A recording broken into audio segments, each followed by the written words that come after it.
प्रभु यीशु मसीह के सामर्थी नाम में आप सबको जय मसीह की। सच में मेरे प्रिय, परमेश्वर का वचन कहता है हम वो लोग हैं जो आत्मा के चलाए चलते हैं। हम वो लोग नहीं जो शारीरिक अभिलाषाओं में अपनी खुद की सोच में चलते हैं, क्योंकि एक ऐसा व्यक्ति जिसका मन मनुष्य की बातों पर है वो कभी भी अपनी जिंदगी में परमेश्वर की सिद्ध इच्छा को पूरा नहीं कर सकता है। लेकिन अगर हम वो लोग हैं जो परमेश्वर के वचन को सुनते हैं, उस पर चलते हैं, पवित्र आत्मा की आवाज़ को सुनते हैं, पवित्र आत्मा के साथ सहभागिता में चलते हैं, अपनी जिंदगियों में हम परमेश्वर के मकसद को पूरा कर पाएंगे और हम विजय में अपनी जिंदगी जिएंगे। आज हम देखते हैं आज मसीह की कलीसिया में भी कई ऐसी बातें हैं जो दूसरों के लिए ठोकर का कारण बन सकती है, और आज आपके साथ मैं इसी विषय पर बात करूंगी। हम देखेंगे मत्ती उसका 16 अध्याय उसकी 21 से लेकर 23 आयत। जैसे मैंने आपसे कहा हम आत्मा के चलाए चलने वाले लोग हैं, तो यहाँ पर लिखा है मत्ती 16 उसका 21 से लेकर 23 आयत में, उस समय से यीशु अपने चेलों को बताने लगा, अवश्य है कि मैं यरूशलेम को जाऊं और पुरनियों और प्रधान याजकों और शास्त्रियों के हाथ से बहुत दुख उठाऊं और मार डाला जाऊं और तीसरे दिन जी उठूं। तो यहाँ पर हम देखते हैं प्रभु यीशु मसीह ने अपने चेलों को अपने पकड़वाए जाने, क्रूस पर जाने और तीसरे दिन मुर्दों में से जी उठने के बारे में उनको पहले ही बता दिया। लेकिन इस पर पतरस उसे अलग ले जाकर झिड़कने लगा, हे प्रभु, परमेश्वर ना करे तेरे साथ कभी ऐसा ना होगा। तो यहाँ पर हम देखते हैं प्रभु यीशु मसीह ने उनको बताया कि किस कारण से वो इस धरती पर आए हैं, क्या पर्पस है, क्या रीज़न है परमेश्वर पिता ने उनको इस धरती पर भेजा है, क्या मकसद है उनका इस धरती पर आने का। लेकिन पतरस, क्योंकि उसके दिमाग में परमेश्वर की बातें नहीं लेकिन मनुष्य की बातें थी और वो उस मकसद को उस समय नहीं समझ पाया। लेकिन हाँ, जब हम आगे देखते हैं, जब पवित्र आत्मा प्रभु यीशु मसीह के चेलों पर उतरा, उनके प्रेरितों पर उतरा और उन्होंने सामर्थ पाया और प्रकाशन को पाया और वो मकसद को, जो पिता का मकसद है, उसे समझ पाए। तो यहाँ पर हम देखते हैं, तो उस समय पतरस अलग ले जाकर यीशु को कहता है कि परमेश्वर ना करे कि आपके साथ ऐसा हो जाए।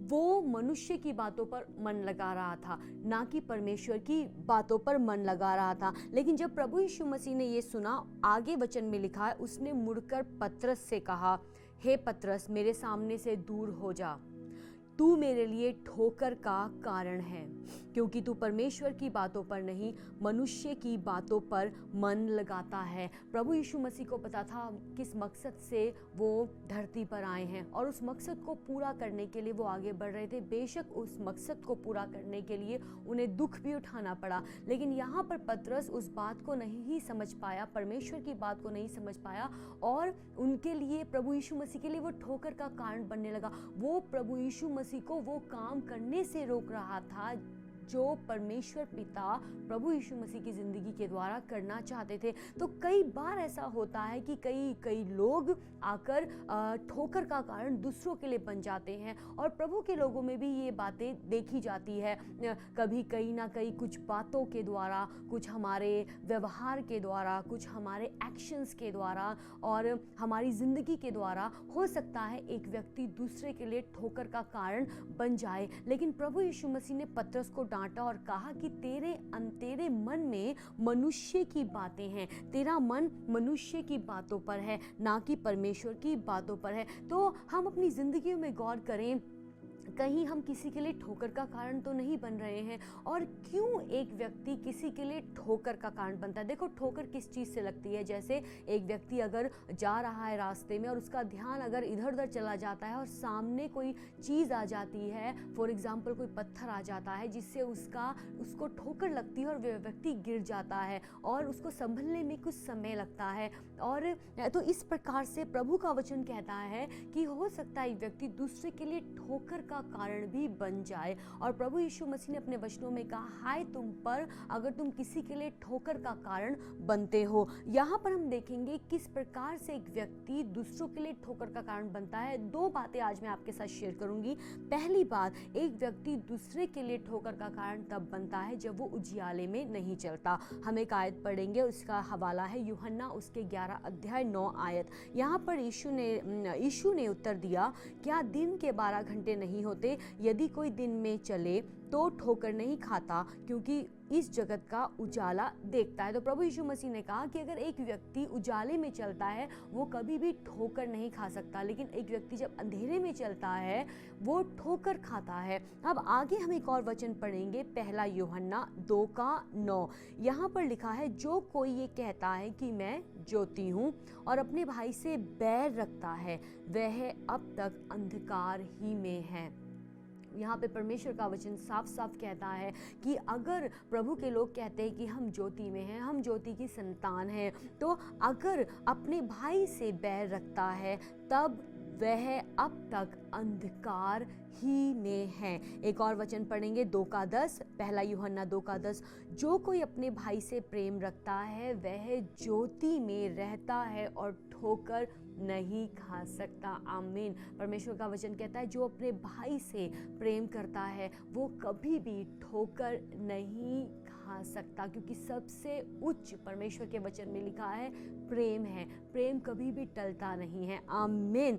और आगे लिखा है 2:11 में, पहला यूहन्ना 2:11 में, पर जो कोई अपने भाई से बैर रखता है वह अंधकार में है और अंधकार में चलता है और नहीं जानता कि कहाँ जाता है, क्योंकि अंधकार ने उसकी आंखें अंधी कर दी है। परमेश्वर का वचन कहता है एक व्यक्ति जो अपने भाई से बैर करता है वह अंधकार में चलता है और अंधकार ने उसकी आंखों को बंद किया हुआ है। अगर आप अपने भाई से प्रेम करते हैं, अगर आप अपनी बहन से प्रेम करते हैं, अगर आप अपने पड़ोसी से प्रेम करते हैं, अगर आप अपने कलीसिया के लोगों से प्रेम करते हैं, अगर आप दूसरे अपने लोगों से प्यार करते हैं, आप किसी के लिए भी ठोकर का कारण नहीं बनोगे, आप किसी के लिए भी गुनाह करने का कारण नहीं बनोगे, आप किसी को भी ठोकर नहीं दिलाओगे, लेकिन आपकी ज़िंदगी दूसरों को बढ़ाने वाली होगी। आपकी बातों के द्वारा कोई व्यक्ति ठोकर नहीं खाएगा, आपके रवैये के द्वारा कोई व्यक्ति ठोकर नहीं खाएगा। आपकी ज़िंदगी दूसरों के लिए उदाहरण होगी अगर आप अपने भाई से प्यार करते हैं। लेकिन अगर एक व्यक्ति अपने भाई से प्यार नहीं करता और अपनी ज़िंदगी को जैसा चाहता है जीता है, चाहे दूसरों को उसकी ज़िंदगी से ठोकर ही क्यों ना लगे, तो इसका मतलब वो व्यक्ति अभी भी अंधकार में है। और वचन कहता है अंधकार में ठोकर लगती है। जब उजियाले में एक व्यक्ति चलता है वो ठोकर नहीं खा सकता। जब एक व्यक्ति प्रेम के रास्ते में चलता है वो ठोकर नहीं खा सकता। लेकिन जब एक व्यक्ति गुनाह के रास्ते में चलता है, कड़वाहट के रास्ते में चलता है, बैर के रास्ते में चलता है, तो वचन कहता है वो अंधकार में चलता है और अंधकार में ठोकर ज़रूर आती है। तो मैंने पहले आपसे बात किया कि किस प्रकार एक व्यक्ति दूसरों के लिए ठोकर का कारण बनता है। तो पहला पॉइंट था कि एक व्यक्ति जो उजियाले में नहीं चलता है वो दूसरों के लिए ठोकर का कारण बनता है। दूसरी बात, वो व्यक्ति जो परमेश्वर के वचन को अपनी ज़िंदगी में नहीं मानता है। यहाँ पर हम एक आयत पढ़ेंगे, पहला पत्रस उसका 2 अध्याय और उसकी 8 आयत।